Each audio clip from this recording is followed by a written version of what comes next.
Welcome, one and all, to the Hammer Territory Podcast. My name is Shawn Coleman. Hope wherever you are and wherever you are listening, you are happy because the Braves gave us a double dose of positive deja vu this Monday, just like last Monday. First, to each and every one, wherever you are and wherever you're listening, thank you for joining us. Me and my podcast partner, Stephen Tolbert. But, Stephen, it really does feel like deja vu because just a week ago, we were coming off a pretty disappointing loss to a team that we definitely should have beat. It would last, 2 Sundays ago, it was against the Rockies. Yesterday, it was against the Marlins. Pretty disappointing showing, bad into the weekend, kind of a sour end to an overall good week. But what do? We bounce back and beat the New York Mets, who the Braves are now 4-0 against so far this season. Again, a lot of disappointing things so far this season, but it never takes away from when you can prove that you're better against one of your rivals, and that's exactly what the Braves did in a big moment, a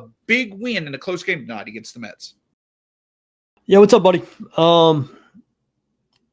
Baseball is a weird sport. The Braves have losing records against the Pirates, the Marlins, and the Nationals, and they're 4-0 against the Mets.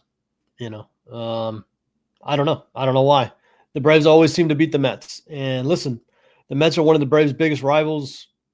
If you're a certain age, then you probably hate the Mets as much as any team in baseball. If you're an old enough Braves fan, then that's probably your number one rival. And so it's always fun to beat the Mets. I don't care what the standings say. I don't care where everybody is. It's always fun to beat the Mets. And it's really fun to beat the Mets in Queens. And listen, we're going to talk about the game. It was a roller coaster game. The Braves had some, runners and scoring position stuff pop up again that thankfully didn't bite them because the pitching was so unbelievably good. We're going to talk about it all. But yeah, that was a big win coming off a really disappointing series in Miami, going to New York, Schwellenbach on the mound. You really need to win those starts, and they win.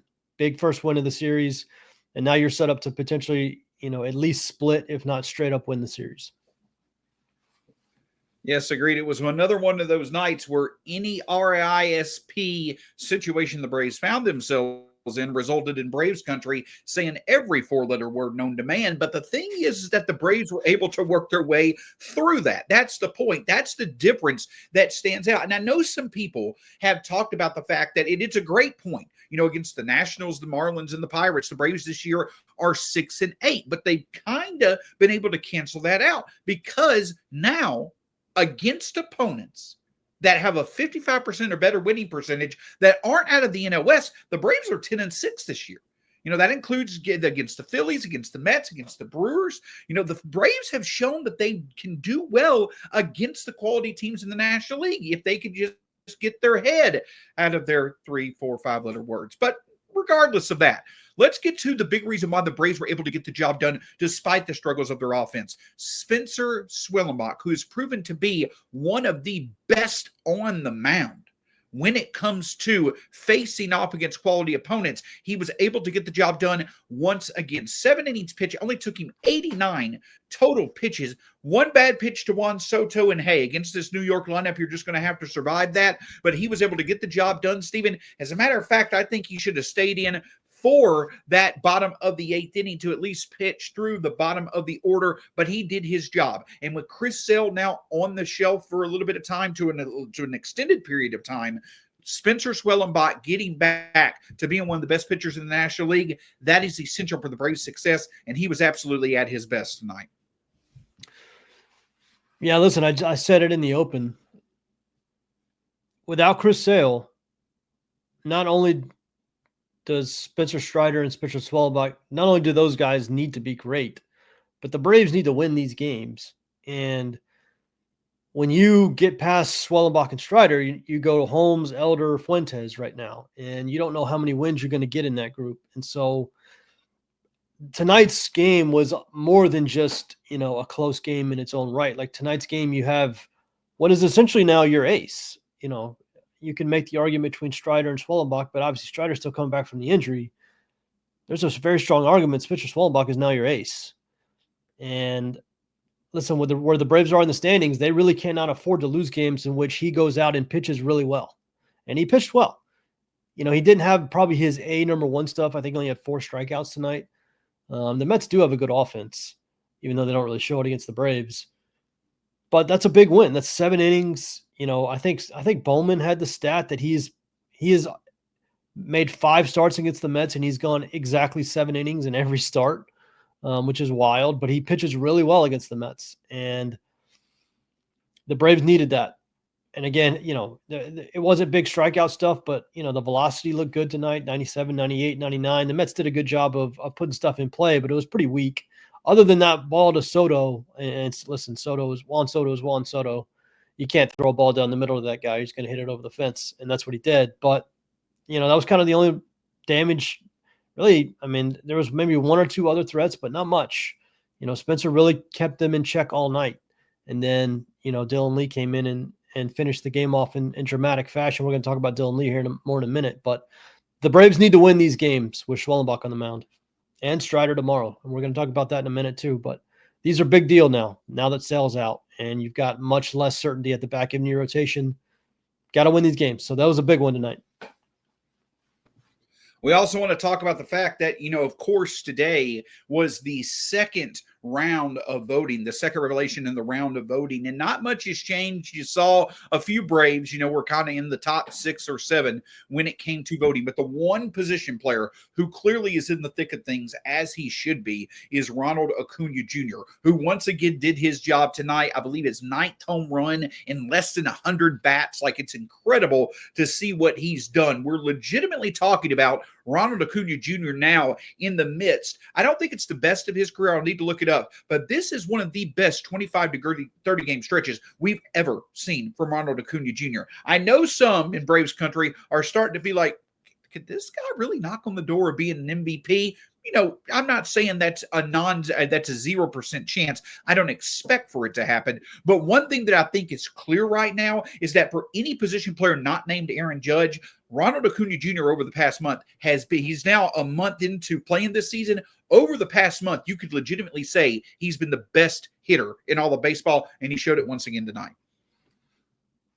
Yeah, incredible. I mean, he's got like a 230 WRC plus, which is just bananas for, to run that for an entire month. And listen, to keep that pace up, if he keeps that pace up, he might win MVP. I'll say that. I don't know how possible it is to keep this pace up for another 4 months. That's asking a lot of a dude coming back from a major surgery. But listen, nobody's got more talent than Ronald. So if you told me he did it, it wouldn't stun me. I mean, he's batting almost 400 right now. So it is funny. Listen, anytime the Braves play the Mets, I usually listen to the Mets broadcast because of how much they hate Ronald Acuna Jr. They spend the entire broadcast just dogging this guy, and it's hysterical. And especially on nights when he hits homers, because they replay his home run trot 11 times on the broadcast, and you can just hear the anger. And as a Braves fan, there's nothing that brings me more joy than listening to an opposing broadcaster just seethe over Ronald Acuna Jr.'s home run trot. And that's what was happening tonight. Every time he came up to bat, they were replaying that home run trot and just matter. And it was just funnier and funnier and funnier. And listen, when he plays like this, it makes me very curious what's going to happen with this next contract. Because listen, everybody knows he signed this club-friendly deal, 7 years ago, and it's got team options, and he's still got quite a bit of control, and he's had these major injuries. But when he's healthy, he's like this Barry Bonds level hitter. And so like this next contract is going to be fascinating to me. I can't imagine the Braves are going to let him get to free agency, but who knows? But this dude is incredible. And he hit another home run, 9 home runs in 100 plate appearances is bananas stuff, of course. And, got the Braves off to a good start tonight. I think he singled in his first at bat and homered in his second bat. And so it scored both times. So, or I think he scored both times. Did they score in the first? I can't remember. Anyways, no, they didn't score in the first. Yeah, they didn't. No, he got thrown out at third. Yeah. He got thrown out. That's right. Yeah, that was actually not a great base running move. That's the other thing, by the way. We have seen him run more. He's got 3 stolen bases now. So that's been interesting. I don't know if he feels better. I don't know if he got a green light from the team, but he's running more. He's got 3 stolen bases. We'll see if that continues because that's obviously another layer of value to him. Yeah, I mean, at the end of the day, and again, this just goes as a reminder, this success against the Mets, the 4 games that we've had against the Mets in no way, shape, or form should be more of a valid representation of this team than what we've seen for most of the past year plus. But what I will say is that I will stand by this. Sale, I know it's not an arm injury or anything like that. If you have a healthy Schwellenbach, Strider, and Sale, and you have Ronald at this level, you can enter any playoff series that you potentially are going to be a part of with the better rotation and with the best hitter. And that typically is a combination that's going to win you more series than not. Don't want to get ahead of ourselves. I'm just speaking to the fact that if the Braves can figure things out and get to where they need to be, this starting staff with Ronald doing what he's doing, it can make some noise. I know we're a long way from that to where it's even worth talking about, but it's just awesome to see what this team is still capable of when our best are playing at their best. Speaking of being at their best, there was one other Brave who probably doesn't get talked about enough, who was absolute nails at the most critical time tonight. We'll discuss him in just a moment after a word from our partners. Kratz, real talk. I do not carry cash around me, but what I do carry around on my phone is Cash App. Easy peasy. Like I said before, anytime Scott can pay for the tab, that is good. And it's always right there. Fast, easy, always available. Yeah. Oh, my credit card's not working, or oh, I didn't bring cash with me. There's no more alligator arms. Do you have your phone? Most people have their phone.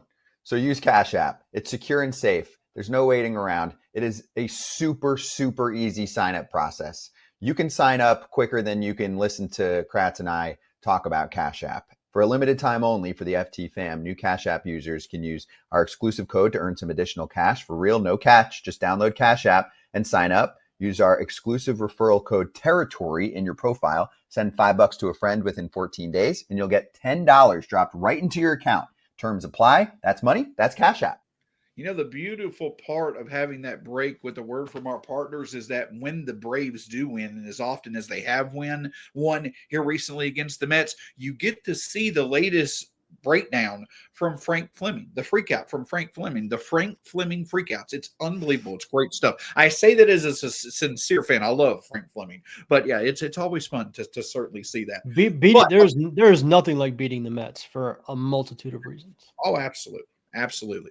But one of the things that makes it even more special is when you get to see one of your best relievers get the job done against the heart of the Mets order. And this time around, it was Dylan Lee. And I want to give Dylan Lee his flowers. I know that we have done that before, but I don't think that it is done enough. You know, Dylan Lee was kind of introduced to Braves country when he started, that game in the World Series. I think it was game 4 that we won, in Atlanta in the 2021 World Series. That probably kind of introduced him to Braves country. But the thing that I don't think is talked about enough is that you could legitimately make the case that Dylan Lee has been a top 5 left-handed reliever over the past 4 years now, basically ever since he's been a member of the Braves rotation. Steve and I looked it up. For any left-handed reliever that has thrown at least 150 innings, there have been 35 total relievers that have thrown that many innings since 2002. The one with the lowest ERA is Dylan Lee. So not only does he remain healthy, not only is he durable, but he is effective. He has a 2.39 ERA since the start of 2022. Now, I know that most of that has been in middle relief, not necessarily, in save situations, but for a Braves team that has plenty of questions about the back end of their rotation, Dylan Lee is clearly a potential answer, and he got the job done tonight against Juan Soto and Pete Alonso in critical moments to end the game. Yeah, listen, when the Braves desperately needed a closer because of the season that Horacio Iglesias is having, and DLB had an incredible stat. Tonight was the first time the Braves had a save since May 16th. They haven't had a save in over a month.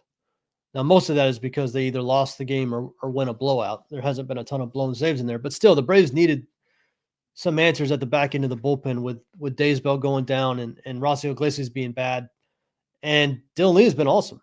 And if people remember, there was a time when there was a conversation of, Dylan Lee could technically man have been able to stretch out and be a starter. He does have 3 pitches. He throws the fastball, he throws the slider, and he throws the changeup. And we saw all 3 tonight, and he throws them well. And when you have 3 pitches like that, and you have, some endurance and durability in your arm, you could be a starter. And obviously people remember he started a World Series game. He's been a godsend when the Braves really needed something. And I still think the bullpen is 1, if not 2 arms short. It helps a ton when the starters go 7 innings every night. But obviously now that Chris Sale's hurt, I don't know that you can expect that. You're going to have a lot of 5 and dives from Elder and Holmes and Fuentes. So the bullpen's going to be called on to pitch a lot. And listen, the bullpen has not pitched much at all. In fact, the bullpen has pitched fewer innings than any team in baseball, by a lot, by the way, a lot. They're like 15 innings behind the next team. That's how good the starters have been. But that's going to change with the current makeup of the rotation. So Dylan Lee, I'm assuming he's just going to be the starter now, quite honestly. I mean, the closer, excuse me. I'm assuming he's just going to be the closer now. I can't imagine they'd put Rossiel back in that role. Rossiel came in tonight, did not look great, gave up a couple of base runners. Dylan Lee had to come in the 8th and bail him out. Incredible strikeout to Juan Soto. That was one of the best at-bats of the year, quite honestly, from a Braves pitcher. One of the best hitters in the world, threw some incredible sliders. Just if you want to go back and watch a fun at-bat, go back and watch Dylan Lee versus Juan Soto in the 8th inning with a couple guys on in a 1-run game. It was as high leverage gets. And he made some incredible pitches. So hats off to Dylan Lee. The Braves desperately need more consistency, more production out of the back of the bullpen. And he's stepped up. And like you said, he's been pretty underrated for a while now. So it's good to see. And, hopefully Alex can go get them some help to help Dylan Lee out in the back of the bullpen.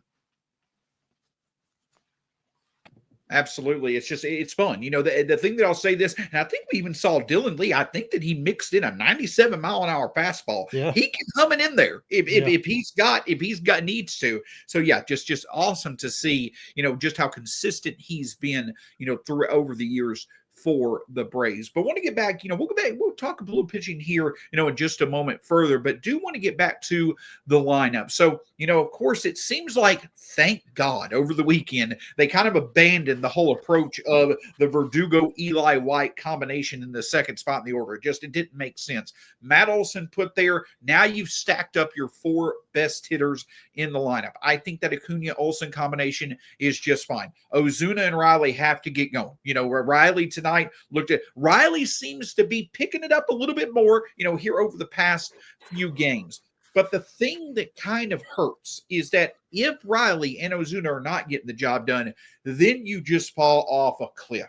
Oh, you get to Ozzy, you get to Sean Murphy, who's, kind of struggled here recently as well. And then, of course, one of Eli White and Verdugo, Michael Harris, as well as Nick Allen. Again, that's more than half your lineup that really is struggling at the moment. Just, the one thing I will say is that the opportunities were there tonight. The Braves did a very good job of creating opportunities. They just couldn't cash them in.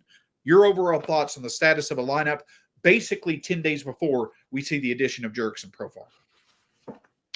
Yeah, and listen, Profar coming is big, and it's kind of the thing that we have to remember and set to the side for this conversation. So this is somewhat of a short-lived conversation, but for the time being, they finally did the thing we've been asking them to do for a while now, and just put Olson behind Acuna, and then put Riley and Ozuna behind those guys, and just bat your first four, and just try to score as many runs off of that orientation as you can. I think they got to go one step further. I think they got to play Baldwin a little more. And I think they got to bat him 5th, because Ozzy in the 5-hole, the quality of a bat is just not consistent enough when you have these opportunities. And, every once in a while he'll get a good enough pitch to hit where he'll kind of flail at it and get a double or a single. But generally speaking, there's a lot of pop outs. There's a lot of strikeouts. There's a lot of weak contact, rollovers to second. Ozzy hasn't hit a homer in 10 years. I don't remember the last time Ozzy hit a homer. And I think you got to go, for the time being, you got to go Acuna, Olson, Ozuna, Riley, Baldwin. And you got to let that play out for a little bit, at least until you get Profar back. listen, this is a Sean Murphy podcast. I love Sean Murphy, but Baldwin got hot in Miami. I mean, Murphy did have a pretty good game today. He had the hard hit ball with the bases loaded that easily could have been like a bases clearing double. Did drive and run with a sac fly, but I think Baldwin's just a little better right now. And Baldwin also gives you that left-right. If you go Acuna, Olsen, Ozuna, Riley, it makes more sense to have a lefty come up next after Riley, and that's obviously Baldwin. So I would go right now for a little bit, unless there's a lefty on the mound. I think I would go Acuna, Olsen, Ozuna, Riley, Baldwin, and just listen. The bottom three of that is gonna, or bottom four of that is gonna be terrible. There's no way to get around Verdugo, Michael Harris, Nick Allen right now. Like, there's no way, and there's really no way. There's nothing you can do with Ozzy. So I would put Ozzy sixth in that orientation and just live with the bottom four being terrible. But at least you give yourself 5 cracks at it at the top. And if like tonight where Acuna, Olsen, Riley, and Ozuna all get on base, you have one more shot at it before you drop off, off a mountain cliff, which is kind of how this lineup is constructed at the moment. So that's my only thought. You got to get Ozzy out of the 5 hole. And I think I would play Baldwin a little bit more until Profar gets back and we see what he looks like. Yeah, and the thing that I'll say is this, as we talk about the lineup, is that I think that's kind of what the Braves. This is just me speculating, I guess you could say. I don't typically like to do that, but I do feel in this case it makes sense. I truly feel that the Braves are just trying to tread water this week in terms of trying to get at least 3 or 4 wins. If they can get at least 3 or 4 wins, this week has definitely been a success. But what I think they're really targeting is, if I'm correct, I believe that they have a day off next Monday, which would be June 30th, and then they'll play on July the 1st, and Profar will be eligible to come off from suspension a week from Wednesday. The point that I'm getting at is they're just trying to get to July 2nd, and when they get to July 2nd, that 2-week stretch from July 1st till the All-Star break, the Braves are going to be favored in most of those games. It's a lighter part of the schedule. I really think that the Braves are looking to put themselves in a position to, when Profar comes back, they feel over that next 10 or so day stretch, they have a really good shot at getting in 500, especially if they can tread water this week. I think that's their goal. I think it's kind of should be their goal. But once Profar comes back, I think the Braves are really looking to kind of take off offensively, which is what they hope will happen against their latter part of the schedule. Does that kind of make sense to you, Stephen? Yeah, I mean, you have to bank on that right now, because and we're going to talk about adding a starter here in a minute. Unless you add a starter sometime soon, your rotation is kind of Strider and Schwellenbach, and then kind of hold on. Like, I know Grant Holmes has been solid. I know Bryce Elder has been solid at times, but on the whole, a lot of times you're going to be at a disadvantage in those games. And so you need your offense. And we've said this for 2 years now. The Braves need to score more runs.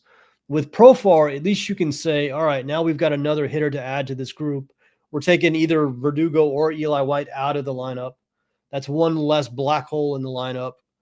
If we put Baldwin in there, we put Profar in there, it's starting to resemble like a complete lineup again. So 100%. And listen, the Braves have the Mets for the rest of this week, and then the Phillies this weekend. And then, next week when Profar comes back, I think it's the Angels, right? The Angels come to Atlanta. What's after the Angels? Shawn, is it St. Louis? Did they go to St. Louis? They go to St. Louis pretty soon. I know that, but I know it's St. Louis. Let's see. It's the Angels. It's St. Louis. The Athletics are in there too. Yeah. The Athletics. So you're right. It does lighten up, and you'll have Profar back, and maybe they can make a move and get a starter at some point. But yeah, you do have to kind of tread water this week, because the competition, where your rotation's at, you just got to do the best you can. Yep. And a little bit more on the rotation, looking at some comments that Steven made from Saturday when we realized that Sale would be out for an extended period of time, and a little bit of an update from friend of the podcast, AJ Przinsky. We'll look at all that in just a moment after this word from our partners. Well, if you're a normal human, you can't speak English to your pup. But what you can do to understand what they love, which is Spottango on kibble, is to see how they react when you put the unkibble in the bowl. And my pup, Penelope, loves it. So does Bella. Well, Bella speaks Spanish, so she says, muy bien. I love this stuff. She says, wow, Dad, thanks for creating a custom plan based on my age, weight, breed, and activity level. You nailed it. And also, it's made with 100% whole fresh ingredients like real USDA meats, fruits, and veggies, but it's 40% less expensive than frozen food. So upgrade your pet's bowl with Spottango Unkibble. And for a limited time, go to spotandtango.com/foul and use code FOUL for 50% off your first order. That's spotandtango.com/foul. Code FOUL to get 50% off your first order. So, Stephen, latest update today actually came from foul territory, it seems, from a friend of the podcast. We had the pleasure of speaking with him a few months ago, AJ Przinsky. He said that he had talked with Chris Sale, talked with him about the injury that he occurred. He said basically that Sale confirmed it was 2 ribs that had small fractures in them. He would be okay. Of course, the thing that kind of stands out 48 hours later is there's not really been any more updates or kind of a timetable, given when it comes to Chris Sale. Now, I know that you found some additional information after you and Scott talked about it on Saturday when it comes to Chris Sale and this type of injury, but it's at least good to see AJ Przinsky say that Chris Sale feels he'll be fine. It seems like that there's probably a likely chance that not he'll be back at some point this season, especially if the Braves are in the thick of things. But again, a timetable is still to be determined. But just kind of your thoughts after hearing AJ Przinsky give a bit more details on the severity of the injury. Yeah. So it was good to hear, obviously, but it is kind of a funny thing to hear when somebody says it's not a big deal. It's just 2 small rib fractures. It's like, okay, I hear what you're saying, but that still sounds kind of bad, especially for a guy who's pitching. I've never broken a rib before. I do know people who have, and it affects everything you do because it's literally like how you walk and how you breathe, and like it's very painful. And I can't imagine like standing on a major league mound trying to pitch with a broken rib. We did find that Chris Sale did have this injury. I think Brad and Scott talked about this. I can't remember on their show, but Chris Sale did have a similar injury with Boston. It was on the other side. It was the right rib and not the left rib. In 2022, and this is not great. He missed 4 months. He was out from like March to July. Now, again, not every rib fracture is the same. There's different severities. The one in 22 was on his right side. This is on his left side. So it doesn't mean it's a 1-for-1 thing. I don't want people to hear 4 months and think, all right, well, the season's over, because we haven't heard that. We don't know that. But it was, I saw that clip come out from AJ, and then Bowman, MLB.com beat writer for the Braves, Mark Bowman, friend of the show, tweeted out almost immediately like, yeah, we haven't heard an update, but it still sounds like August is going to be the timetable.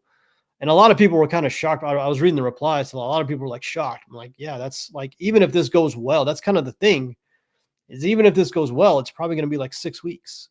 And that's just the nature of a broken rib. Like some of it is pain tolerance, but I can't imagine you can pitch all that well with a broken rib, at least until it gets some level of healed. So we'll see. It's all speculation at this point, but I would probably caution people from expecting him to be back before the second half of the season.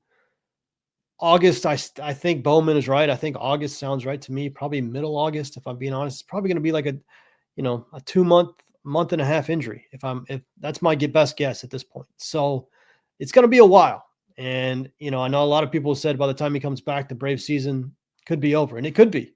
Yeah, I mean, that's very true. So we'll have to see, but I think they probably need to go get a starter. I don't know what Scott and I talked about this on the emergency show. They probably need to go get somebody to bridge the gap. I know Didier Fuentes is a high level guy. He's got a lot of really interesting qualities, his pitch mix, but he's still only 20 years old. And I really don't know how much you can expect of this kid. I would love for them to go get just some sort of veteran fifth starter, not anybody crazy expensive or anything, just somebody that's on a bad team that maybe lets you have them a few weeks early from the trade deadline. We'll see what they do. I thought they might do something between our emergency show a couple of days ago and right now, and they haven't. So maybe they've tried and it's just not available yet. And that's very possible. But I do think they probably need to go add a fifth starter type to help out with at least some depth. So, hey, you know what? When you talk about this subject, who could the Braves go get? I typically try to stay away from this, but I'm just going to throw out three names who I think that, check the box of either being a veteran or someone that the Braves are familiar with, and also check the box to where they would be rentals. They're on 1-year contracts for teams that aren't doing so well right now. And I know that several of these teams, some of these teams I'm going to mention, these teams maybe 2 or 3 games, have 2 or 3 wins less than the Braves, but I'm sure that also they're more of a focus on the future than right now. 3 names that stand out. One that you mentioned was Charlie Morton. Another one that you mentioned at the beginning of the year, why haven't we signed him if he's still out there, is Andrew Heaney of the Pirates. And then the third one, who would be to me the most intriguing, would be Mike Soroka of the Washington Nationals. 3 names on 1-year contracts who I think are doing pretty decent on those 1-year contracts. Those are kind of 3 names who I wouldn't be surprised if Alex called about. I'm also not surprised those teams that currently have them want to wait to drive up the price until later on. But just 3 names out there that could make sense. And that's the thing, is there's a lot of teams out there looking for starters. The Mets just lost half their rotation. The Yankees have been dealing with injury problems since Garrett Cole went down. The Dodgers always have like 12 guys on the IL, and so if you're one of these bad teams that has a veteran starter that's got good, decent numbers at least, you're not in really any hurry because you want the bidding war to get up. And so that's the thing about making trades right now is in order to convince a team to pull the trigger now, you have to overpay because that's the only way you get them to say yes. Otherwise, they're just going to say, yeah, that sounds good. Call me back in a month. That's kind of what you're going to get. And, if you're trying to do something immediately, it's not a good spot to be in. You don't ever want to be in a spot where you have to make a deal right now because it's a good way to get, it's just a good way to have zero leverage and to give all the leverage to the other side. So it's going to have to be, those guys honestly might be having too good a years to get a team to say yes right now. Like I know Charlie Morton started out bad, but if you look since like the middle or the end of April till now, he's been fantastic. And he's probably rebounded enough where the Orioles can get something for him and they're probably not in any hurry to move him. Soroka's been decent. I know he's got a high ERA, but his peripherals look better. Haney is, I think, got an ERA in the 3s. So like you might have to go even worse than that, to be honest with you, to get a team to say yes immediately. It might have to be somebody who's having a straight up bad year that you can project maybe some improvement on. So we'll see. And maybe they don't, and maybe they can't. Maybe it's just too early. We know if they don't do anything. I know they do like Fuentes. I know that for a fact. They do love Didier Fuentes, and he does have real potential. I just wish he wasn't 20 years old because I think it's going to be bumpy, quite honestly. That first start is a perfect example. You're going to have good innings and you're going to blow up innings. So we'll see. We'll see what they do. And then, of course, we focus on, before we focus on what could happen, it's one game at a time to consistently bring up those chances of something actually happening so the Braves can focus on a potential, each and every win against a quality team like the Mets. I know it's a long road, but it's one step more in the right direction when we get those wins. And tomorrow becomes that important because now with Sell out of the way, and Steven, I'll let you elaborate on this because it's your point. Now with Sell out of the way, in your words, any start where you have Schwellenbach and Strider on the mound with Sell on the IL, it becomes that much more important to win because you're favored. And that's what the Braves are tomorrow night. And if you can get the win tomorrow, you've got 2-0 on the Mets in this series, 5-0 against them with 2 remaining in this series. It's right there on the doorstep. But the offense has got to be able to cash in these opportunities. I think that they'll have opportunities again tomorrow night. Frankie Montas on the mound. But just your thoughts. I'm not going to call it a must-win, but you got to get the win tomorrow with odds in your favor. Oh, no, I'm fine calling it a must-win because you got Elder, Holmes, or Fuentes, Holmes, Elder coming after. You don't know what you're going to get. They have Frankie Montas on the mound, who's, he's been hurt. He was rehabbing in AAA. He was so bad in AAA that the Mets literally didn't want to call him up until they absolutely had to, and they've just had so many pitching injuries that now they have to. So you got to, Strider versus him on Montas tomorrow is advantage Braves. I mean, the Braves are favored. You know, the Mets are 10 games ahead of the Braves in the standings. The Mets are playing at home, and the Braves are favored tomorrow. That's how big of a mismatch this pitching matchup is. So you got to win that. You know, tomorrow's a game you need to win because, you know, it's a decent chance. You're not going to be favored in either the next two games. You know, if you get out of here with a series split, that's probably fine with how the pitching is lined up without Sale.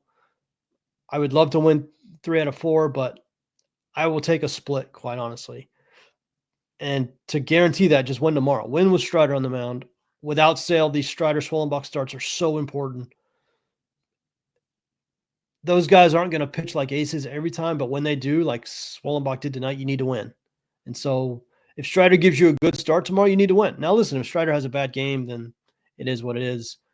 But if he goes out and handles his business, then, like you said, the offense needs to show up 3, 4, 5, 6 runs, maybe 10 runs. You know, let's get wild. Let's get crazy with it. Maybe 12, maybe 15 runs. You know, have fun with it. But they need to win tomorrow. If Strider shows up, then the offense needs to show up. The bullpen needs to show up, get a win, secure a split, and then maybe get a kind of a unexpected great performance out of the rookie the next night and go ahead and win the series. You get that win tomorrow. You're 5-0 against the Mets on the season. Yeah. You've gotten 2 wins, then that means you're at least going to split or win the 2 series you've had against the Mets on the season. And in a week where you once again are going to have Spencer Schwellenbach and Spencer Strider pitching at the end of the week against the Phillies, you're halfway to having a winning record for the 3rd straight week. Yeah. That's how you build on things. That's how you make the most of the opportunity. But as much as we're talking about the pitching being able to do their job, it all circles back to the offense getting it done on their end. Steven, anything else that you have to add as we wrap up this edition of the Hammer Territory podcast? No, I'll just add this. After this Met series, the Braves go home for a 9-game homestand. Oh, yeah. 3 against the Phillies, 3 against the Angels, and then 3 against Baltimore, I think, is the 9-game homestand. So, like, those last 6 are against 2 bad teams, and you're going to be at home. So, take care tomorrow. Secure the split on the road, and then you got a 9-game homestand. I know the first 3 are against the Phillies, but you do have you do have Schwellenbach and Strider for 2 of those. And then you got 2 bad teams. So you could really make some hay here. Profar is going to be back, I think, by the second Angels game of that homestand. I think it's July 2nd. Yeah. You know, you could go on a run here. I would love for the Braves to add another starter at some point to take some of the pressure off this 20-year-old kid. And maybe some pressure off Bryce Elder, but we'll see what happens. But secure the split tomorrow.